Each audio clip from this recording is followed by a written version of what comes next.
Ladies and gentlemen, welcome to Sessions Cafe, brought to you by Intrigue Magazine. I'm your host, Keri D. Singleton, and today we welcome Morgan Howard to the show. Welcome to the show, Morgan. Thank you so much, Keri. I really appreciate you having me out today. It's an honor to have you on the show. Thank you so much for coming out and hanging out with me on the set today. Of course. We're going to get right into our interview. Let's go. First of all, I have to know, where are you from? I'm from Memphis, Tennessee originally. Memphis, Tennessee. Yeah, born and raised. I have to ask, as I've never been to Memphis, it's one of the cities in the country that I've not been to. Been to most, but not Memphis. Fried chicken, they say the fried chicken is... Yeah. Spicy fried chicken, to be specific. Fried chicken, okay. Gus's is, shout out to Gus's, one Shout of the out to best places in the city, and they've started expanding to other places now. Now, wait a minute. I went to a place called Gus's in Atlanta. Yeah, it might be the same chain. They've expanded now because they started in Memphis and they are incredible, and they only serve spicy chicken. There is no other option. Okay. And although I don't eat beef or pork, what about the ribs and the Memphis? Yeah, I have a special place in my heart for Memphis ribs. The wet sauce is just delicious. Okay. I'm not a fan of the dry rub, Right. but yeah, they have some of the best ribs in barbecue. Since we're talking, what is your favorite spot? You can give them a shout out, I guess, today. If you could pick any spot in Memphis for food, just all inclusive. I would say Central Barbecue. Central Barbecue. Yeah. Central Barbecue in Memphis, Tennessee is where I have to go when I visit. Absolutely. The city. We should go together. Yeah, you can show me around. Yeah, okay? Absolutely. It's funny, you don't have an accent. I have to mention that. I know, I don't. I grew up in theater, so from right. a very young age, I got told that if I had a Southern accent, I wouldn't get cast as much. So I started learning how to turn it on and off in a lot of ways. Well, maybe that's why I don't have a Boston accent. Maybe. That's not why, but I just don't, you know. And so what brought you to New York City? Yeah, I moved here in 2016. Okay. I had been out of college for a few years doing theater contracts across the country. I grew up as a performer from when I was 7 years old, and I just knew I'd always dreamed about moving to New York. I knew that the next chapter of my life was going to happen here in this city, and so I packed up with my cat and my instruments and came here with pretty much nothing other than my cat and instruments. And now 7, 8 years later, I'm doing some incredible work in many different spaces. So it's been kind of a dream come true. So welcome to New York. So you have like the Madonna story. I came here with 50 cents in my pocket. And what an honor. That type thing. Yeah, I know the story. I came from Boston with not exactly 50 cents in my pocket, but not enough to keep it moving. You just had to, you come to New York with $1 and a dream. Yes, and there were some times where I slept on the floor without a mattress, eating $1 pizza for every meal. Thank God for $1 pizza, huh? I would not be here today Right. without $1 pizza. It's true. Memphis being a mid-sized city and New York City, of course, being the largest city in the United States in terms of population, what was like the culture shock? What was the difference between back home in Tennessee and New York City? That's such a great question. I feel like personally for me it was, you realize not everyone wants to talk to you here on a daily basis. Not everybody, not all the time. One of my first jobs was at a coffee shop, and people would come in and I would say, thank you so much, ma'am, or thank you, and I would just have this very Southern way of presenting, and they just looked at me like I was a little crazy because they were just there to get their coffee as quick as possible and get out. But I still try to bring my Southern charm to my daily life here.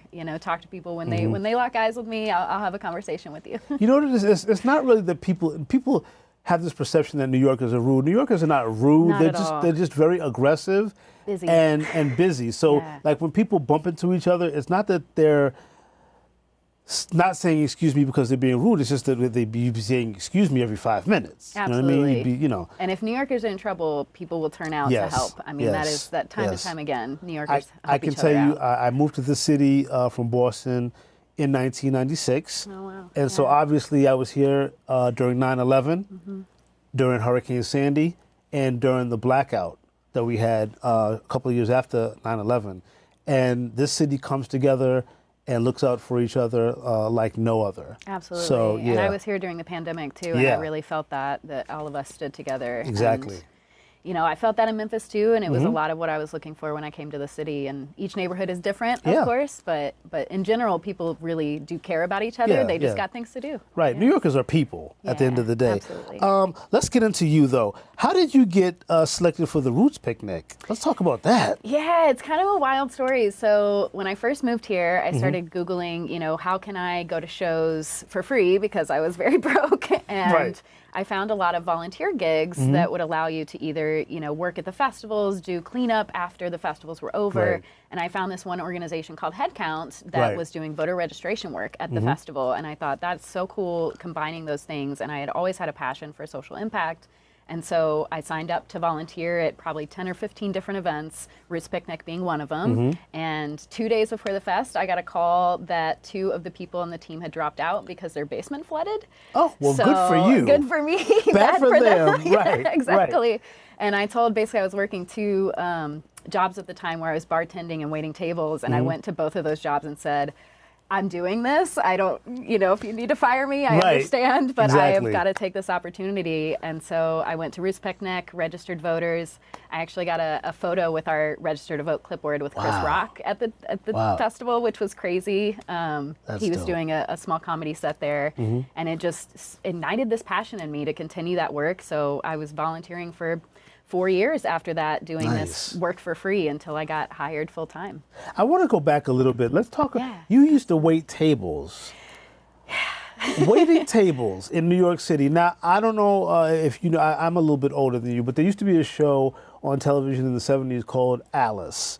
And Alice was a sitcom about this waitress who was working at a Greasy Spoon in Phoenix, Arizona. She hated the job, but she loved her coworkers. What was being a waitress like in New York City? Let's dig into that. It's please. hard. It's hard. I think most of the people that are in that industry would tell you it's a challenge. You're not only super busy all the time, you're working really late hours and then going back to open in the morning. So usually you're working till 3 a.m., going back at 6 or 7 in the morning. But also people are the nicest sometimes when they want to come get their, you know, lunch burger for an hour and they've got to get on that clock. And so I had been waiting tables since I was 14, 15 in Memphis, and it was a natural first job when I came here. You know, most performers wait tables. That's a natural story we hear all the time. But there was kind of one day where I was like, I don't know if I can do this anymore because I just wanted to have a deeper connection with the people I was talking to on a daily basis. And service doesn't really allow for that. You got to move quick. So. And on top of that, you're an artist. And there's one thing that has to be said about artists. We're always artists. You know, we're not just artists 9 to 5 or from 8 to, you know what I mean, 8 to 4. We're artists all the time in our hearts. And that's always going to be a driving force, no matter what we're doing to actually, you know, earn a living. The arts is always going to be, you know, our first passion. And what was your first passion when you first came to the city? What is it that you really, really wanted to do? Yeah, so I mentioned I've done theater since I was 7. So of course I came and started auditioning for Broadway right away. You know, off Broadway, just anything I could get my hands on. But not having a lot of money, that ended pretty quickly because you can't afford to just stay in lines all day and wait for a chance to sing, you know, for 30 seconds. So it's kind of why I decided to start getting into the industry in a different way and make a name for myself behind the scenes so that eventually when I wanted to come out with my own album and my own work, that I would already have these connections built and they trusted my level of work ethic too. And so, stereotypical question, Memphis country music? No, not at all. What genre Memphis were you? Soul, R&B, very like indie folk songwriter stuff, but very influenced by R&B. It's one of my favorite genres of all time. So I have to ask you, who give me some names. Who are some people that influenced you in terms of music in general? Yeah, well, Kehlani's one of my favorite performers of all time. Okay. Obsessed with Kehlani. I have a signed poster in my room of her. Okay. She did work with us at HeadCount during the midterms, and where she gave away a signed poster for fans just for checking their voter registration. And you were at the top. You were at the front of the line. I was like, it was a dream come true because I'd been listening to her for years. I love people like Leon the Havas, Janae Aiko, like. There's so many great artists out there doing this work now, and I feel like R&B is finally getting the spotlight it deserves. Yeah, you seem to gravitate towards artists with texture and depth. Storytelling is big for me. Yeah. That's always my number one. If you can tell a story, then you've got me. You've got me. Before we go to break, really quickly, what's your first album going to look like? Ooh, that's a great question. I don't have anything public yet, but I have always had this dream of producing kind of a series of 4 smaller EPs, and each one in a very different genre. So doing like an indie folk CD, an R&B CD, some rock, like harder rock stuff, and then maybe some like blues, soul stuff. I've always just wanted to kind of come at it with almost like the seasons of life. That we're all, as people, we have different seasons in us and different parts of our characteristics and personality to bring into art.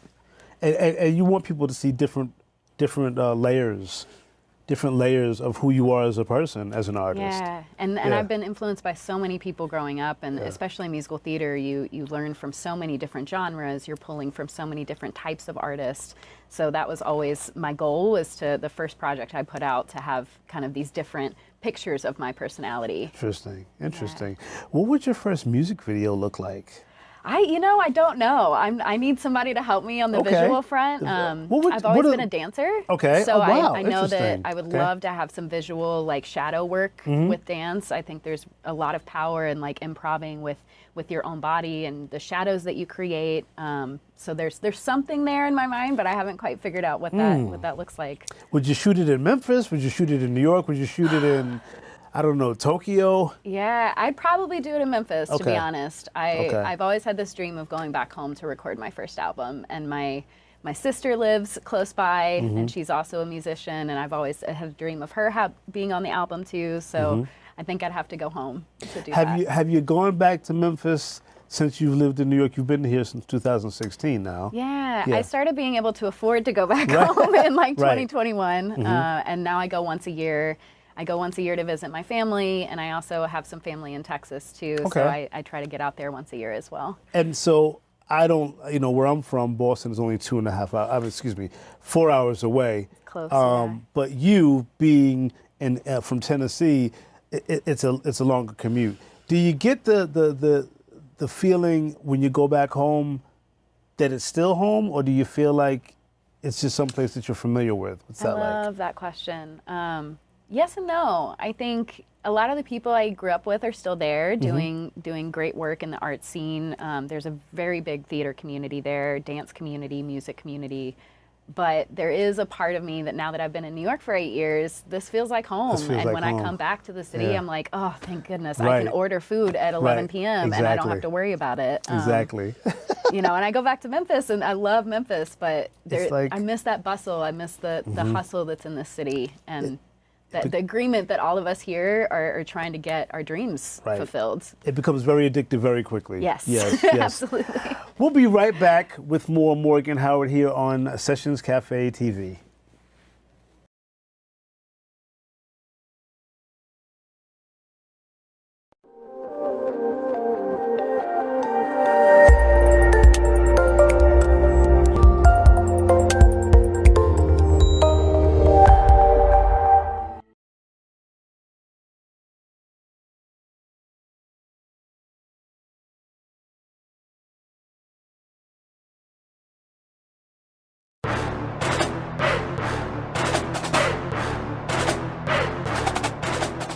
We need to get up today, not tomorrow, not yesterday, but today, after right now, and start advocating for what we feel is better. To know that every election is about you, everything on the ballot is about you. Become more knowledge on who are our elected representatives, who are basically our megaphone, I like to say.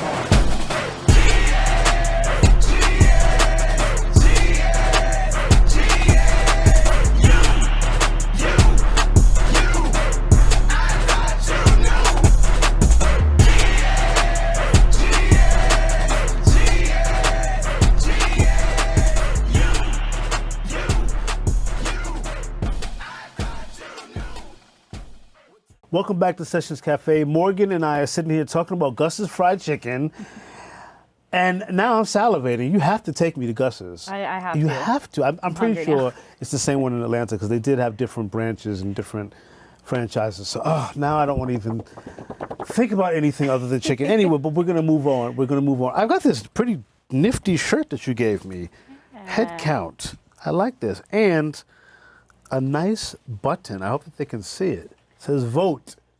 You're the Senior Artist Relations Manager for HeadCount. First of all, how did you get the gig? What is the gig?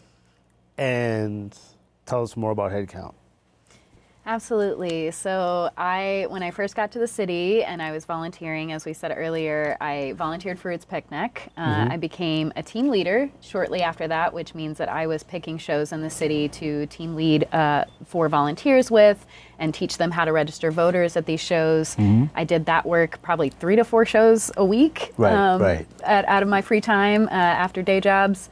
And that was about 4 years. And then in 2016, I really started getting a sense of what I wanted to move forward with in that industry. And there was a role in 2020 that opened up right before the pandemic hit. It was like 3 months before the pandemic hit. Isn't that, everything seemed to happen right before. It was literally right before. And I got the job offer to come on as an artist relations manager. Awesome, yes. At the time, I had worked up from waiting tables at this wine place I was working at to a portfolio manager. So I'd already been doing a little client management in that space. So they gave me a shot. I had no real music industry experience on the business side, and they took a chance on me because of my great work in the field. And since then, I've helped talk to artist teams every day. I have helped secure touring with Lizzo and Harry Styles and Billie Eilish, Kehlani, Panic at the Disco, Earth Gang, you name it. I mean, there's so many artists, amazing partners that we've worked with, and this year particularly, we got Olivia Rodrigo to agree to have us on tour. So high five. I know that was a big one for us. Yes, high five. Wow, that was a big one. So what are some of the things you do at HeadCount? Let's talk about that. Yeah, so most of my days I spend on the phone, on Zoom, talking to, fun. I know, right? We're on Zoom too much. We all of us. love Zoom. Yeah. Yeah. And most of the people I'm talking to are parts of the artist team itself, their management teams or record labels, talent agencies. We have a lot of partners in the industry. HeadCount's been around for 20 years. Wow, I didn't know that. Okay. Yeah, they have a pretty established footing in the industry, and so my job was to come in and just keep pushing that envelope, bring on more and more diverse artists that are hitting young fan bases. We're always trying to tap into the 18 to 29-year-old group of voters that may not have heard about this growing up in school, or their parents didn't vote, but we can show up where they are at concerts and online, and it provides an opportunity to engage with people that might not have shown up to vote otherwise, but because they saw us at an Olivia Rodrigo show, now they're excited to go out and vote. Right. I met you at an ASCAP conference. I'm a member of ASCAP, proud member, and that's where you and I met at. So what exactly, how do you influence fans of musicians to get out there and make their voice heard? Yeah, so we have a couple of ways that we engage with fans on site. The vote pen that you're so lovely displaying on your fit right now, we do give those away for anyone that takes an action with us. So that means someone can come up to our table, they can check their registration, sign up for election alerts, and they get a free pen. So it's a really nice, easy transaction. People get something for free.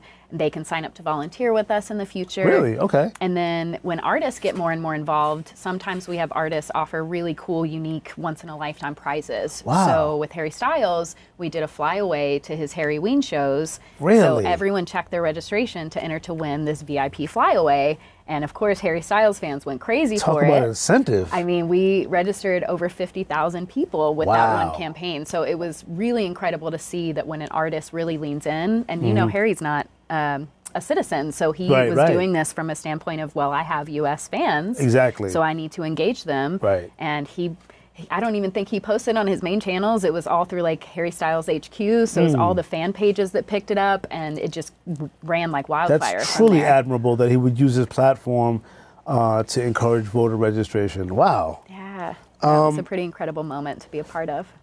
Let's talk about politics just a little bit. Yeah, let's do Everybody it. loves Take that, a right? deep breath. Yeah. We're not going to get too deep into it, but In terms of voter registration polls that you've kept with HeadCount, right? What is it looking like in terms of people being interested in the 2024 elections? Are people fired up? Are people feeling like, I want to sit this one out? How does it look on your end? It's a great question. I would say it's kind of 50-50 right now. Okay. There are a lot of people that you feel it on social media. They're burnt out. They're tired of hearing about politics. They just want to, go to a show and have fun, or they just want to go out and with their friends and have a good weekend and not think about politics. Right. But what I always think about is some of these younger fans we see at shows. Harry Styles, for example, we had these kids running up to our table, so excited to get involved, so excited to see what they could do to help. And that's great. There's this innate passion, I think, in the younger generation right now that they want to see this change and they still believe it's possible. Yeah. So we're seeing a higher youth turnout rate than ever before, even though it can always be improved, always. Of course. But what's really interesting about the work that we do is we consistently have about a 20% higher turnout rate from the people we engage with. Nice. And I really think that's because we're hitting people that don't necessarily identify with the party. Right. They don't, there's Exactly. nothing pushing them to get out to the polls. No incentive. So, there's no incentive for them. So the second their favorite artist is talking about, hey, you should do this, it changes something in their mind about it, or they had a great interaction with one of our volunteers, and all of a sudden it's, oh, well, I talked to Morgan with HeadCount, and I'm going to go vote because Morgan was cool. Like, there's this difference of the one-to-one peer interaction that really turns out people in a different way. So I don't know what to expect in November. I think we're all kind of wondering what's going to happen, but I know that young people are going to turn out bigger than ever before, and we actually have a goal of breaking the voter registration record for young people this year. So I was gonna say, what's the difference in terms of numbers from 2020 when you first started with HeadCount versus now? Like, are more people interested in voting or less people? Because you have the same two candidates. Yeah, and I would say more young people are interested, now? Honestly, because they're getting involved past just registering and voting. They're volunteering. They're showing up to the polls to work the polls. We had the highest rate of women and young people running for office after 2020. That's true. So it was really cool to see that shift. I hate that it takes these crazy times to make that happen, but I do still have a lot of hope, and that's a big thing to say right now. But I'm in this work every day, and I still have hope that we can move things forward in the way we want to see this world change around us, and the young people are gonna do it for us. So I'm gonna shift things a little bit. So, absolutely. Your thoughts on election 24? I'm just leaving it open for you to say whatever you might want to say in general, just about the elections, period. I'm not even necessarily saying about the political landscape necessarily, although you can answer that if you want to. But what your thoughts on the election in general, on the landscape? Like, what are your thoughts? What I always like to say about moments like this is that voting is a tool in your tool belt. It is not going to fix every problem. It's not going to fix things quickly. Right. But you have to have that in your tool belt and always be showing up to every election, especially if you're not enthused with who's running. That's even more reason for you to go out and vote for the person that most aligns with you. Right. And then if you're not seeing that representation you want to see, maybe it's time for you to run for office. Right, It's important to start thinking about how can I step up as a person in my own community too, outside of just voting. So outside of just voting, I think the other tools are, volunteering, showing up in your community gardens and talking to people. I think the most power we have is in our communities. And if we're not turning out to do things with our neighbors down the street, how can we expect things to change on a national level? So I would just say that no matter what happens this year, there are 16 million new young people that are voting for president for the very first time. So we have the potential to break the turnout record for young people. I think it's possible, and hopefully more and more artists get on board with our work and help us keep pushing that forward. I want to ask you, because there's a distinction clearly between local politics, that would be, municipal, state, congressional, et cetera, versus federal level politics. What and what do you think's more important, or are they both equally as important? That's a great question. I feel like for me, voting local will always be more important because it directly affects things you experience on a daily basis, like that pothole you can't get rid of down the street, Right. or, you know, there's trash on your corner, Right. you know, things that, like schools, obviously, a lot of things in school are happening at a local electional level. Exactly. So to me, it will always be more important to vote locally, but I think if there's an issue you care about, you need to vote about it. Right. And you shouldn't sit out any election. I know Exactly. that's like a blanket statement to say, but I really think that they all matter. And if you keep showing up, then we can start seeing things progress in the way you want to see them. How important is it to vote? I know that's a crazy general question to ask at this juncture of the conversation, but you see, I know you're very passionate about it. Morgan Howard, how important is it to vote? As we're looking right into your face at the Sessions Cafe audience, how important is it to vote? It's so important, especially if you're feeling unenthused. And I'll say that again just to bring it home, because if you're not excited about who's on the ballot, it's even more reason for you to show up and make your voice heard. And don't just stop there. Right. Like, show up, you know, at your local county house for the panels that they're having on, you know, what's happening in your neighborhood. Make sure you're emailing and calling your lawmakers about things that you care about. It's so important to vote, but it's also important to hit that next engagement level. Be active in your community. And we ran, as HeadCount, we actually ran this program called Save the Vote when there were a lot of bills being passed to try to restrict voting rights. We were encouraging fans to email and call their lawmakers because it is the #1 thing that will push the envelope for them. They count every single email, they count every single phone call. Right. So you care about something, get you and your friends to call in about it, email them, and don't stop until you hear back. The squeaky wheel makes the most Seriously. noise. Seriously. Right. What's next for Morgan Howard? Oh, what is next for me? What's next for you? Well, Yes. I am performing right now at Renaissance fairs across the country too, Oh, which is wow. a random niche thing about me. I have a partner that does circ work. She is an acrobat, juggler. Wow. Shoots bows and arrows with her feet. Gee, oh, all man. kinds of crazy We gotta stuff. have her on the show. I know. We got to come Yes, back and have yeah, her on the show yes. too. Follow us on Instagram, Tiny Girl Big Show. Okay. But you can come see us at the New York Renaissance Fair this fall. So Okay.